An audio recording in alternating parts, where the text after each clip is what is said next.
അസ്സലാമു അലൈക്കും. സുഹൃത്തുക്കളെ, എന്താണ് മുജാഹിദ് എന്ന് മുകളിൽ എൻ്റെ ടെലിഫോണിൽ ഇത് കിട്ടുന്നില്ല, നെറ്റില്ല, എങ്കിലും ഞാൻ അയക്കാൻ ശ്രമിക്കാം. എന്താണ് മുജാഹിദ് എന്ന് 2-3 സുഹൃത്തുക്കൾ സംശയം ചോദിച്ചിരുന്നു.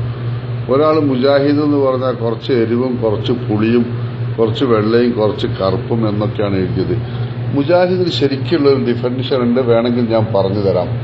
ചുണ്ടിൽ ചിർക്കും ബുദ്ധിയിൽ കിർക്കും, കൽബിൽ കല്ലും തലയിൽ പുല്ലും താടിയിൽ വൈക്കോലും, തൊള്ളയിൽ കൊള്ളാത്ത നാവും നാവിൽ കൊള്ളാത്ത വാക്കും, പണ്ഡിതന്മാരെ പരിഹസിക്കലും സാദാത്തുക്കളെ നിന്ദിക്കലും, അള്ളാഹു ബഹുമാനിച്ചതിനെ അവമതിക്കലും, മുസ്ലിങ്ങളെ മുശ്രിക്കാക്കലും അബൂജഹലിനെ മുവഹിദാക്കലും, കണ്ണടച്ചാൽ കുത്തുബിയത്തും കണ്ണു തുറന്നാൽ കുത്താറാത്തീവും, ചെയ്യുന്ന അമലുകൾ അധികവും മുഹീദ്ദീൻ ഷെയ്ഖിനും ബാക്കിയുള്ളവ ബദരീങ്ങൾക്കും.